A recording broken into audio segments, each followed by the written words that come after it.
Next up on the number one tee. Well, hello, and welcome back to your virtual tea time. My name is Tori, and I am your host. And today we have Shannon Mercer back. Hi, Shannon. Hi, Tori. I think we should remind everyone how we met, because how did we meet? We met through Kim Sorkness, but it was just kind of a roundabout, a lot of the same circles. Golf world is so small out here. Yeah. But it is all about golf. That is how we met. It is completely about golf. And do you remember you were doing that par 5? I think I actually mentioned that. Par 5 breakdown. Right. We might need to revisit and the par 5 breakdown. And you had reached out and said, we need to do this. And I said, okay. And well, we're due for a round. Okay. So maybe we figure something out. All right. Which one of the listeners out there remembers the par 5 breakdown? That was kind of my first go around at doing like golf content and having a theme around it. It was fun. It was fun. They were real short. Who else did you have? I remember Kim. I did Kim. I did Kim Sorkness. I did Kim Eaton. I did Lee Class. I did Leanne Finger. I did Malls. And then probably Alex at some point, I would think. Maybe not. I don't know. I just remember you doing a few. Yeah. And then it seems like the podcast was the next thing. I know. Huh. Well, we might have to revisit that. I know. So what is going on? So we are here. It is almost the end of summer. We in Phoenix got our first day of relief from this heat. How was it at your house? It was bonkers at our house in the middle of the night. I thought my trees were going to snap in half. I bet you there's a couple fallen trees on the golf courses out there. Absolutely. I'm sure some of them had some damage. Yeah. We had a huge haboob is what. Did you get the dust warning on your? Well, wasn't it in the middle of the night? It had to have been. It was. I just like saying that word though. Did you get the haboob? So much fun. That's what we call dust storms. Yeah. Here. No, I woke up and it did sound like there was a freaking tornado outside. Yeah. It was loud. It was really windy. Apparently the winds got up to 70 miles per hour at some places. I don't know. Wow. That's what my husband told me. Well, the pools were a mess and picking up lawn furniture and pillows everywhere. But the result of that is a day that's overcast and it's 85 degrees out and it's wonderful. It's gorgeous. Oh. But I tried to do my Texas big hair today. You know, you're going to Dallas and then I have like St. Andrews, a little Europe going on. Yep. But the humidity kind of killed it. So. Well, your hair looks good. So you went big, and by the end of the day, it's just normal. Yeah, exactly. Well, speaking of St. Andrews, so Shannon went to our Scotland trip last year. It's hard to believe it was almost a year ago. Gosh, we had so much fun. We had a blast. Actually, one of the memories, that's why. Oh, yes, you brought a little something. Okay, yes. Let me open it. One of my favorite Scotland memories. We have a Scotland trip planned for 2024, and as I thought it would, it sold out so quick, and we actually expanded it. So we're going to do a trip that's 24 women. Oh, wow. I know. It's our first retreat that's a little more people. Poor Ashley. Just kidding. She's like, she's already getting sick of Scotland and Ireland. Now, if you guys don't know, Ashley's my assistant, and she doesn't really love golf. Golf's not her thing. We tried. And I tried to bribe her and promise anything just to get her out there after Scotland. It's not her thing. No. So she's like, well, why don't we plan the next trip to Ibiza or Spain? And you said it wrong again. I know. Ibiza. And I'm like, you don't understand. We all just want to go to Ireland and Scotland. Okay, so I'm opening it up. Oh my God. No, stop. So she got me a t-shirt with Billy Joel Piano Man on it. And again, from like the 70s. It's really perfect. It's I will be perfect. sleeping in it tonight. That's perfect. Isn't it? So. The first night in Scotland last year, we all went to this super small dive piano bar. In a basement. Yep. Yeah. We lit the place up. We came in there, 12 women, and they didn't want us to leave because it got so much freaking fun when we got there. I loved watching your dancing and your air piano. And so I mean, when the Piano Man plays Piano Man, it's a special moment. It was very special, especially for you and all of us watching and videotaping you. So we are going to Ireland in a couple days, actually. So we are recording this on Friday, September 1st. And a group of us head out to Ireland on the 7th. So it's coming up. I'm just about to start packing. I have it all set aside. On your rolling rack. On my rolling rack, ready to go. You've got to check out Instagram. It's my favorite place to kind of plan everything out. And then I'm going to start packing this weekend. And because you're not a planner at all. Oh my gosh. Well, this year I'm really trying to embrace like some cuter outfits, like things like a little more like, I don't know. You always look cute. What are you talking about? What's cuter to you? I mean, just some things that are a little different. Like not just out of the Tory box. Yeah. Yeah. Okay. So what does that include? What is, well, we got some new sweaters, Alex. So over at Allie, my sister is going bananas over searching for sweaters that aren't necessarily golf sweaters. Because when you search for golf sweaters, they're all really expensive. And the same. Yeah.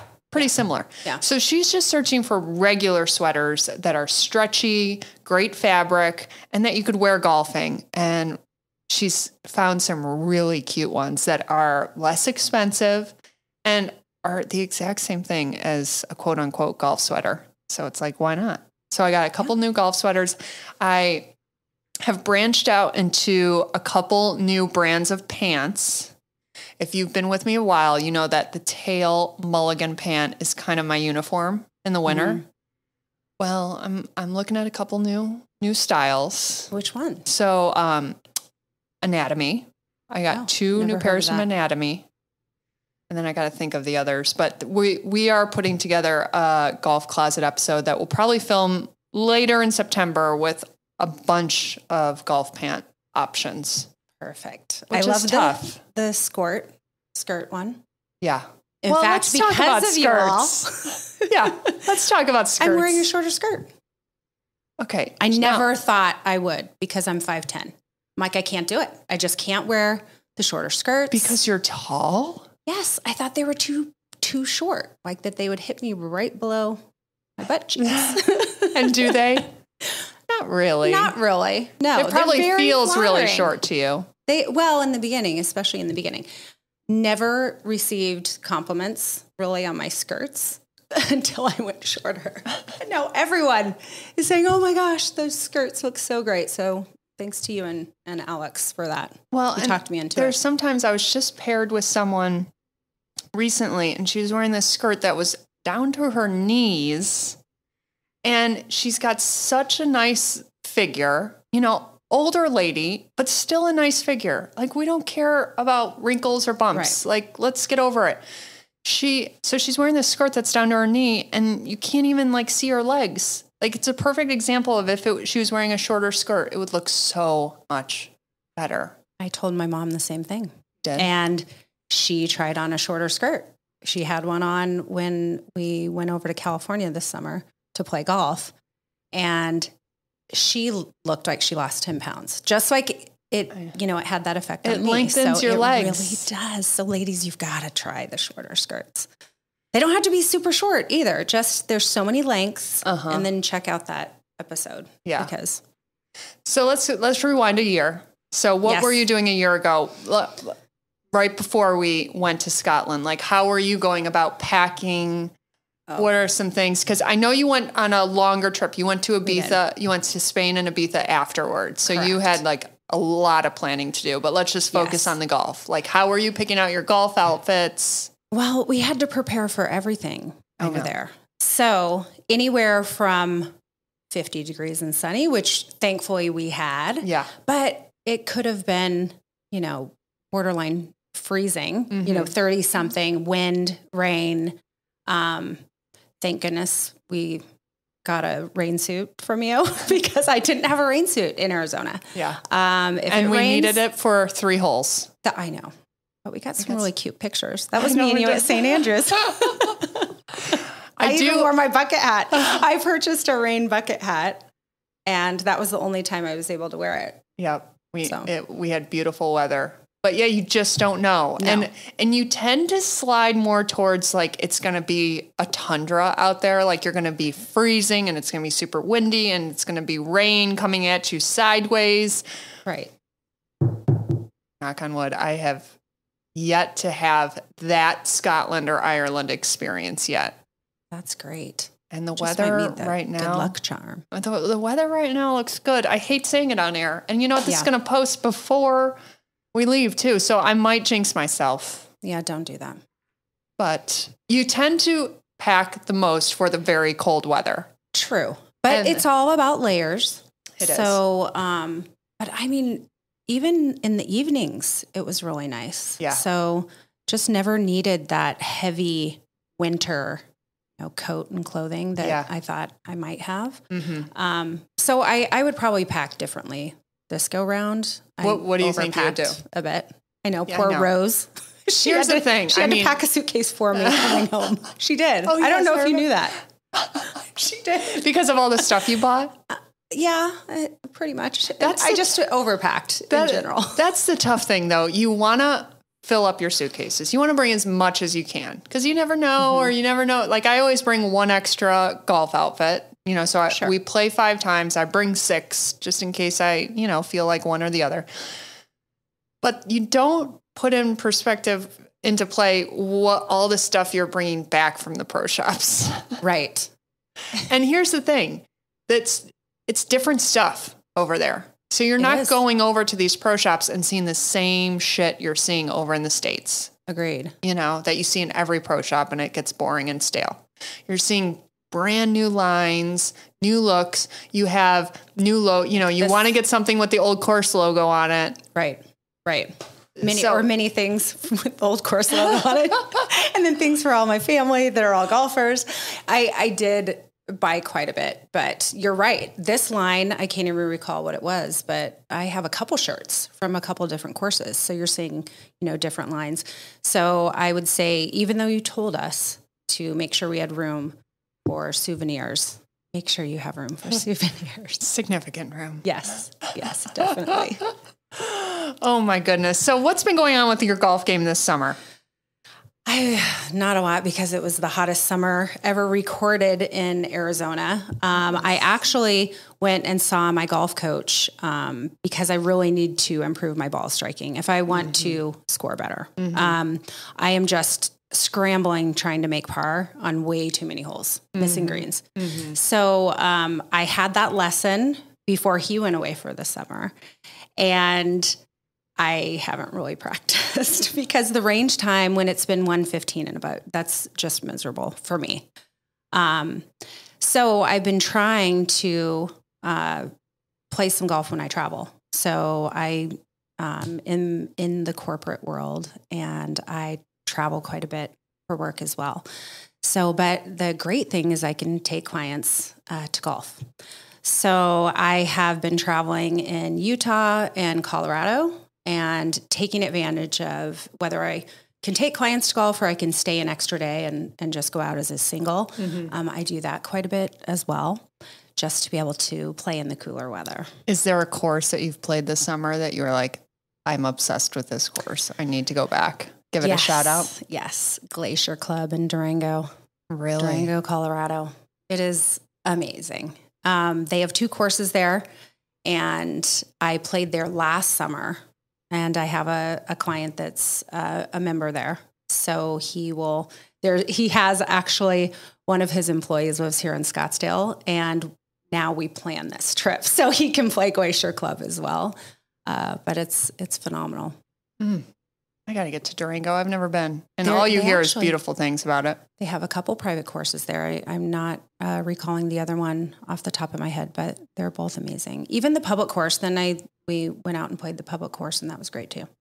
So anything under 100 degrees is wonderful right now. Oh my God. Tell me about it. All I want to do is be outside today because it's so nice. I know. So speaking of lessons, though, I am deep in my journey at this point. I have committed myself to a new journey of Well, let me back up. So a year ago, I was at a +1. I was playing the best golf ever. Right. I have now slipped up. I haven't checked in a while because sometimes it's like stepping on the scale. You know, sometimes you just don't. In my jet. Oh, you do? I follow you. Like sometimes you don't want to step on the scale when you know it's probably not favorable. Yeah. Well, I have that relationship with the Gin app right now. You know, my handicap weight is going up. So is mine. No, I feel you. I haven't looked at it in the last month. So it's trending up to the point where the USGA has soft capped me. Okay, the USGA is like, what's going on over there? You need to explain that because the listeners might not know. It cracks me up. I've been there before, but so what happens is if you start trending up at a rapid pace, the USGA basically sets a cap on your handicap index. And actually, you know what? I'm going to read it out loud, exactly what it says to you. Okay, it doesn't feel good. Unusually fast. Yes. Yeah. Since they're tracking everyone in the US. Exactly. They're saying this isn't the norm. Because currently I am at a 2.4. So a year ago I was at a +1-ish. Okay. So this is what they tell me when I open the Gin app. A soft cap has been applied to this handicap index, which suppresses upward movement by 50% after a 3-stroke increase over the low handicap index has been reached. So, in layman's terms, that means they're only accounting for 50%. Yeah. So basically I'm at a 2.4 right now. I could very well be at a 5. Who knows? Like they have slowed my index down. So that was a wake up call to me. And I've been very distracted this spring and early summer. So I was like, you know what? We're kind of entering our off season here. Right. From now until invitational season starts in March. So I have time. I really have time to dedicate to making some swing changes that are extremely uncomfortable that I've been fighting since I started golfing. You know, it's like these are habits that are so ingrained that it's going to take a lot of time and effort to move the needle in the other direction. So I fully committed to seeing Milo Lines, who I've been seeing now for about 6 months. I'm going to see him every week when I'm in town. Oh, wow. And then I'm doing the Stack system. So that's a speed trainer. And so I'm committed to that program. And I'm seeing Andrew. And I'll tell you, they're all kind of working together where I'm getting a lesson. I have videos of the lesson. That's another trick too. Mm-hmm. When you go to take a lesson, get a tripod, take your phone out and film the entire lesson so that, look at your coach left once it got hot. And we do have it. He recaps it on his iPad and explains everything we did. And sends it to you. Yes. So if your guy doesn't do that, just bring your own phone out, get a tripod. They cost like $20 on Amazon and tape your entire lesson so that you can just keep watching what they're trying to teach you because you know how it is. You take these lessons, you start hitting the ball better. They're teaching you these weird things. And then you leave the lesson and you go to the range a couple days later and you want to practice those things, but you're like, wait, what did he say? Yeah. Where was my arm again? Where was my legs? Right. What are we trying to work on? So I've been taking video or film. Every time I say video, everyone thinks that I'm like aging myself. Is that weird? Really? Well, maybe it's when I say I'm taped. Why you were catching yourself? I taped myself. Everardo that has said that is film. But I'm sending swing, like what I'm working on with my swing to Andrew so that Andrew can translate that into the fitness side. Yeah. So I don't turn my chest in my backswing as much as I want to.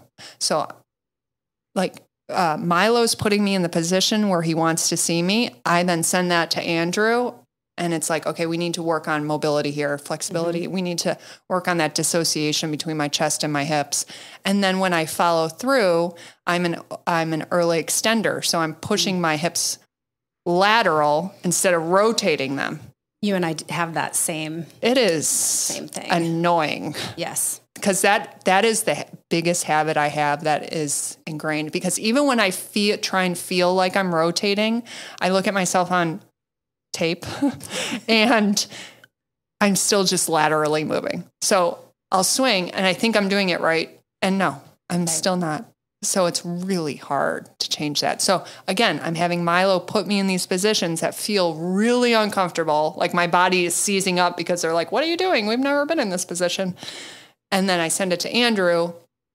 He then works his program around, what I'm really working on with my swing. That's awesome. Because everyone swings different. So I'm fully committed to that process. It is a lot. But it's like, it's time. It's a process. It's time. And that's how I felt. I've been fighting it and I've been giving excuses because I don't play enough and I don't have time to practice. So I'm trying to find the balance between still enjoying the game, but yet also as I get older, how many more years do I actually have to really improve my game and play at the level that I would love to play at? So that I feel is sneaking in as well. Yeah. Now that I'm over 50. So I'm like, now is the time. Like, let's do it this season. And finding the time of day or the day of the week that you just commit to, right? Right. And it is a workout and it is activity, so maybe, very much so. Your other workouts take a hit during that day or whatever, but it's the same thing as committing to a workout program as committing to this stuff. Sure. And I have to say, when I go play in Ireland next week, the last thing I'm thinking about are these swing moves. Absolutely. Like we are letting that go. We're going to go enjoy our trip and whatever happens, happens. But even if I were to go play a tournament, I think my next tournament is first week of October. I don't even think I'll probably be focusing on it then either. It takes time. It has to transition. Right. No, absolutely. And I agree 100%. But how do you do that? Because I think it's hard for the average golfer to not get in their head. And if they take a lesson, they tend to, be a little bit of a head case out on the course. So do you have any tips on that? I guess I just have faith that it will change gradually, slowly on its own. So I'll have the lesson with Milo and then I'll go practice on my own, which is not a ton, by the way, because I'm still making a lot of time for my short game. So to practice my full swing is not a ton of time. But when I do, I am trying to find a swing thought that helps me personally or a feel that helps me personally. And maybe I take that one swing thought to the course. And if it works, great. If it's not, I'm letting it go and just playing.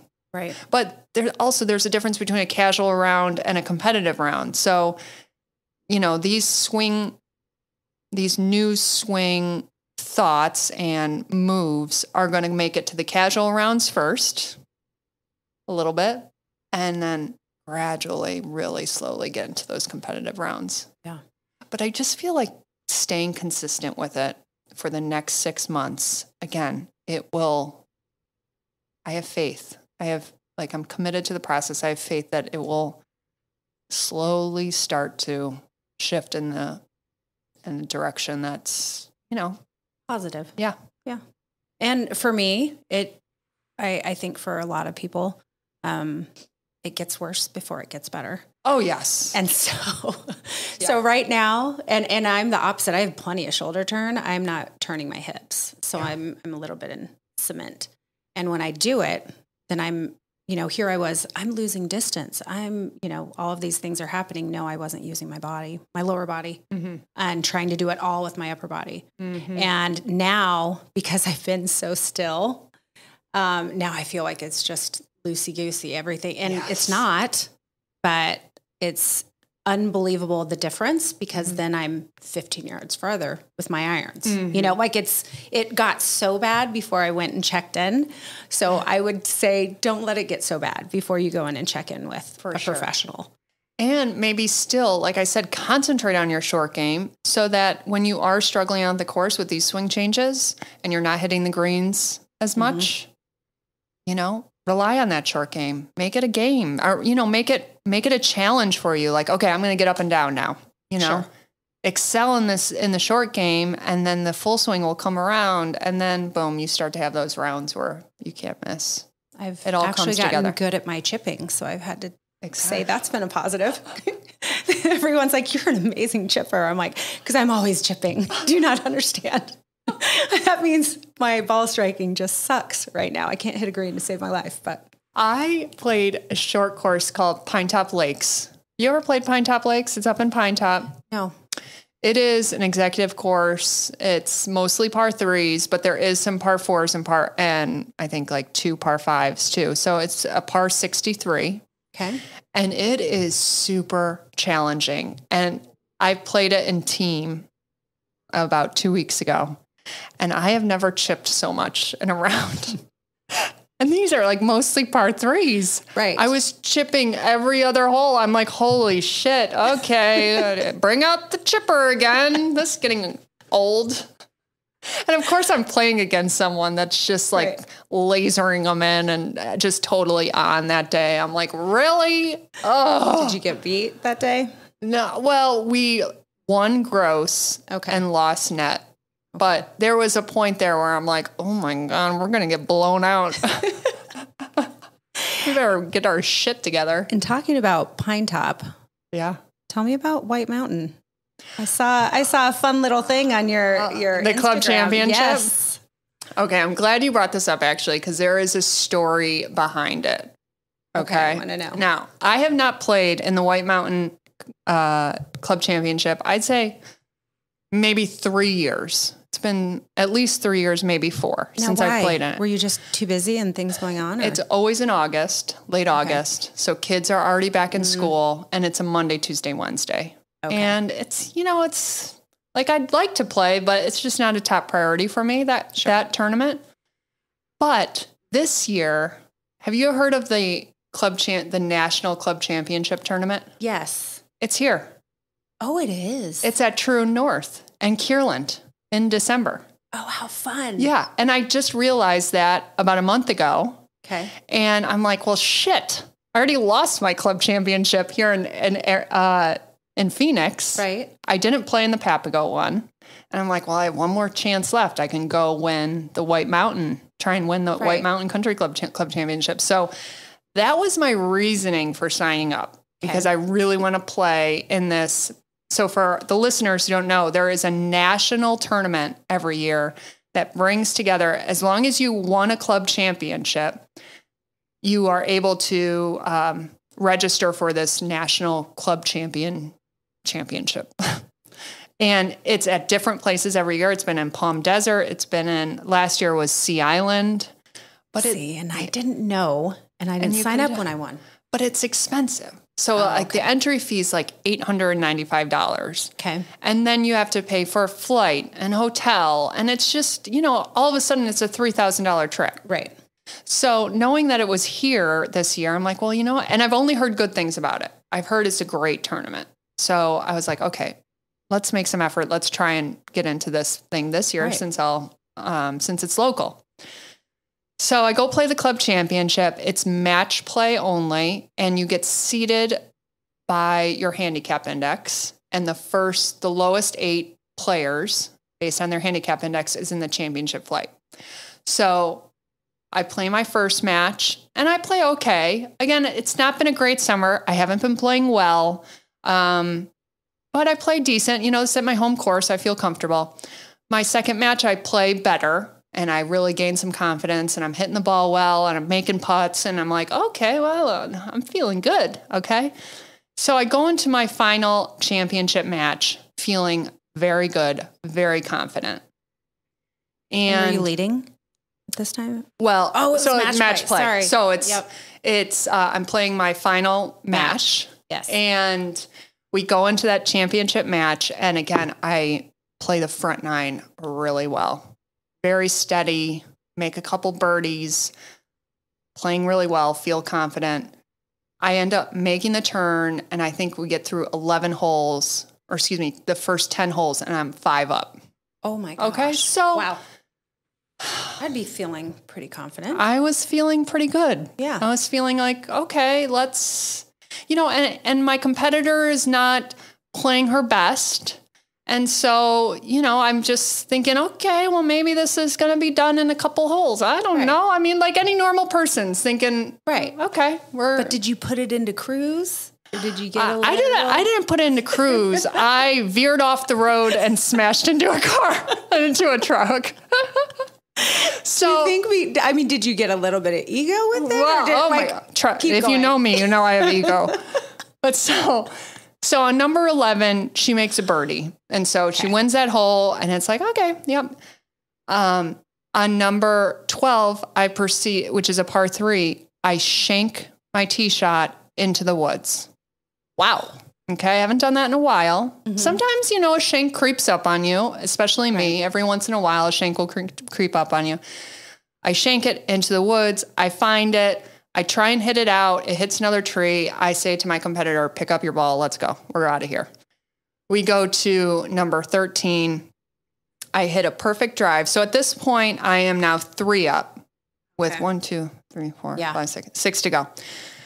I hit a perfect drive. I think I have 70 yards in, and I lost all touch, apparently, and I hit my ball too hard, and it goes over the green. And you just don't do that at White Mountain Country Club. You can't go over the green. It's like, hello, bogey land. Oh, okay. There's no getting up and down. You gotta leave it short. Okay. So those kinds of things proceed to happen. I have 2 3-putts. I go over another green. It's not necessarily that I'm hitting the ball poorly either. Mm-hmm. Other than that shank, I'm still hitting it solid. Okay. But again, I get a 3-putt here. I get a 3-putt there. And all of a sudden, I'm on the 18th tee box, and it's all square. Oh, yeah. And again, my competitor, so the front 9, I played really well. My competitor didn't play great. Back 9, she plays really well. Right. I'm not playing great. And before I could blink, I am standing on that fucking tee box, and it is all square again. And I'm thinking to myself, you have got to be fucking kidding me. What did you just do? Because match play, Shannon. Anything can happen. I know. Anything can happen. So I'm like, really? Okay. So then on the tee box, on number 18 at White Mountain, I have to lay up. So I hit my 6-iron. It almost makes it to the water. That's why I have to lay up, because there's water, halfway down. So par 4. Par 4. And it almost reaches the water. I'm like, holy shit. I must have had tons of adrenaline going on. My competitor, she is left. She hits her tee shot left. She then hits a tree. She makes it up towards the green, but she still has to chip up to get up and down. Now, I'm going to back up for a second before I get to what happened on the 18th green. There is what's the word, Shannon, where there's like a unknown rule or a, how do you say this? Unknown rule. Well, an unspoken rule. Okay. In golf? Yeah, like in women's golf. Okay. We'll say, if you don't show up for the season and then all of a sudden show up to play the club championship. Yes. It is frowned upon. It's not looked well. It doesn't look well. Now, I have been involved with White Mountain Country Club for many, many years, and I've done my time here and there, volunteering and being a part of it. But the past 2 seasons, I haven't been around. Right. I haven't been playing ladies' days. I haven't been playing their tournaments. I didn't play the Invitational this year. I haven't been around. Right.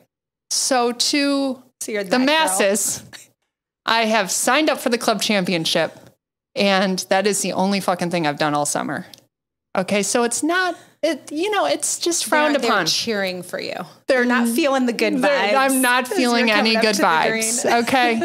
And my competitor is the underdog too. Right. Okay. So we love to cheer for an underdog. That's just natural. Sure. So at this point, I'm thinking, what the fuck am I doing? And I feel very alone out there. Like, I feel like maybe I'm getting cheered against. Right. And that's fine. I get the situation.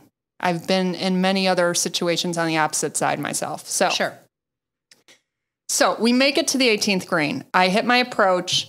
I get on the green because honestly, what I say to myself when I'm over I think it was 120 yards into the green for my approach shot, I say, just get it on the fucking green. Right. Okay. Which I love my pitching wedge. So I can say that to that club and it will abide. Right. So I hit it. It's just center of the green. I still have about a 40-foot putt for birdie. My competitor short-sided herself. Okay. She has to chip up. Which explains short-sighted for the people that aren't aware. Yeah, she has missed the green on the side where she doesn't have a lot of room to chip and get up and down. It's a more difficult shot than if she were to miss it on the other side of the green. So I'm thinking, okay, wow, she's looking at bogey at least. And even that's going to be tough, you know? Because again, she hit a tree already and she's already kind of had a chip already. So she's looking at bogey, maybe even a double. She's still out. So I haven't even putted my birdie putt yet.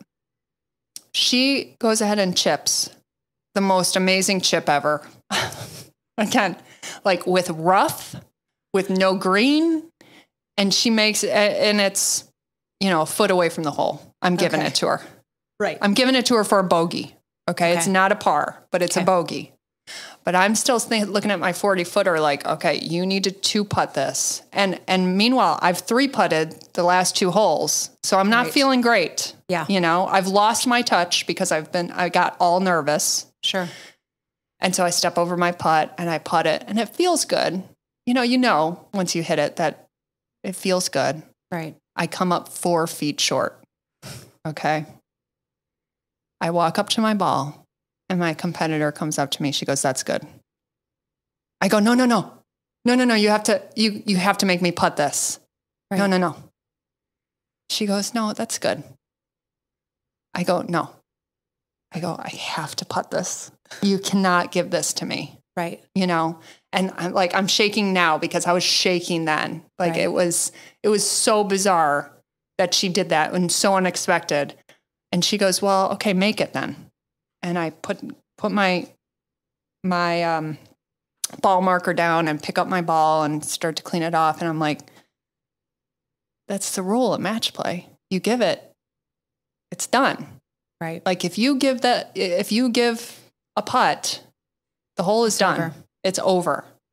So I call one of our buddies up that was kind of the rules official and helping us throughout the club championship. And keep in mind, there are tons of people watching, okay? Right. A lot of women watching, but they're over on the back side of the green. We're in the front of the green. They can't really hear what's going on. And all of a sudden I call Diane over and I tell her what just happened. And she's like, "It's done." Right. You won. Right. And Diane gives me a hug and I'm like, "Diane, she didn't mean that. Like she didn't mean it. Like she doesn't have enough experience. I needed to putt that." Right. She's like, "It's done." And and obviously I hugged my competitor and we went off.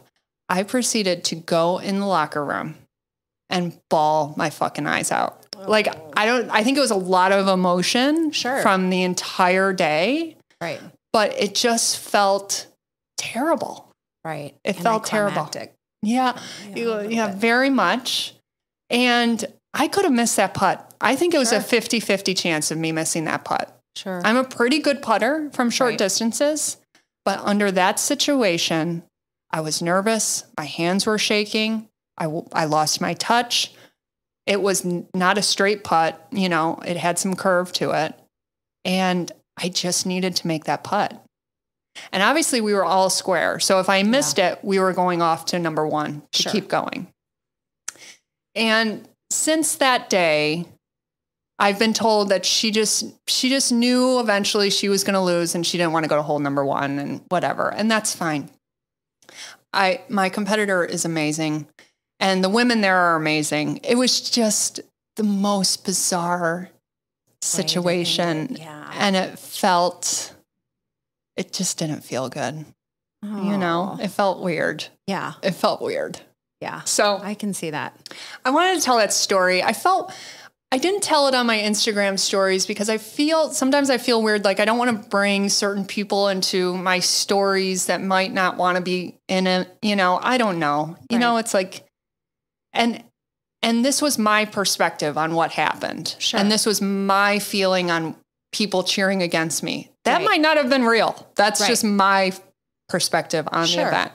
And hers, she might have just been mentally exhausted and saw, like you said, that this could go on. And Yeah. she might have been okay with wanting to just have it done.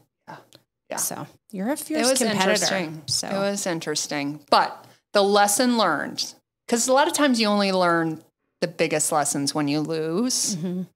But I feel like I was so close to fucking losing this one that it's like, even if you are 5 up going into number 11, you just keep going.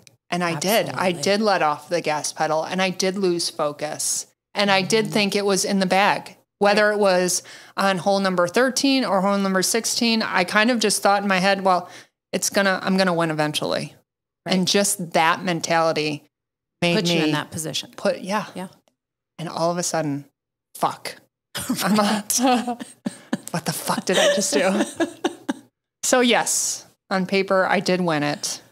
I will be playing in that club championship, national championship.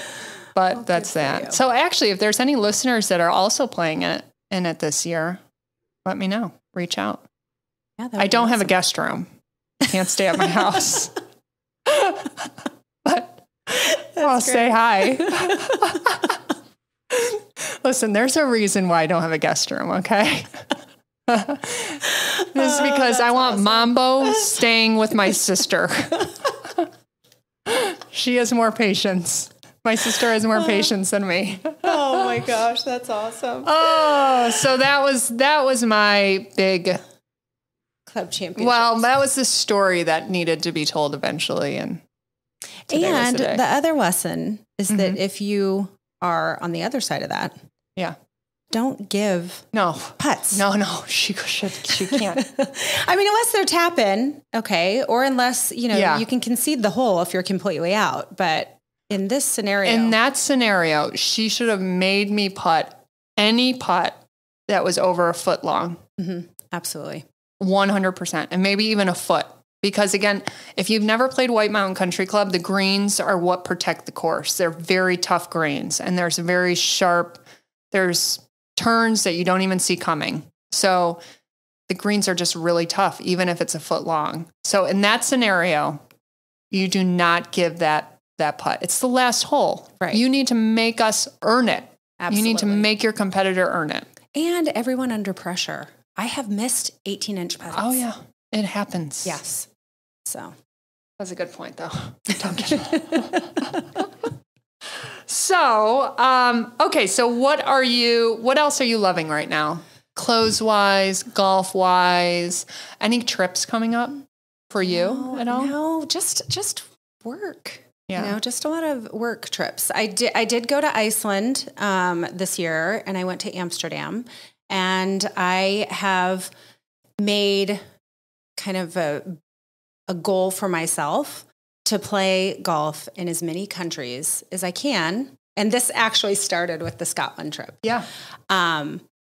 But in my lifetime, I want to be able to check off as many countries as I possibly can. Me too. So I tried to play in Iceland. It didn't happen. Unfortunately, most of the courses don't open until May 1st unless you're a member at a private club, which I didn't know. So I wasn't able to check Iceland off, but I did check the Netherlands off. So looked up some courses and went out as a single and had to arrange transportation and, went 45 minutes outside of the city and teed it up and played an amazing course that I am drawing a blank on the name. And just, rented clubs, but I had to actually email the caddy master. So it's things like that and traditions that are in different countries that, I had to do some research, but I don't mind, signing up as a single. And I would encourage everyone, if you haven't done that, you need to do it. Yeah. It's kind of like going to dinner by yourself or going to the movies by yourself or something. Which, by the way, I love going to the movies by myself. Now, post-COVID, there hasn't been a lot of opportunities, but I am a go to the movies by myself all type of gal. See, traveling for work, I'm by myself a lot. Yeah. So I'm used to going into restaurants and, you know, eating by myself. And I do that when I travel for work, go out and play as a single. So getting back to Iceland, since you weren't able to check that box. Yes. Will you obviously need to go back to Iceland to check that box. So. Let's say you did check it already though. Would you go back to Iceland or would you move on? You know, it was beautiful. So clean. The people were so nice. And, but I don't know if I would necessarily go back now that I've checked the box. Yeah. I don't, it's very outdoorsy. So, and I grew up in Colorado, so I loved, you know, being outdoors, and we were doing, you know, different types of sightseeing and hiking and, you know, volcano, we did a volcano tunnel and, you know, things like that. So if that's not your thing, then you might not appreciate Iceland. Yeah. But now that I've checked it off, I think I'm probably good there. Well, let's finish up with this because time has flown. Has flown. Can you believe it? No. We honestly came into this episode and we were just going to like update and, you know, no real plan or list to go through.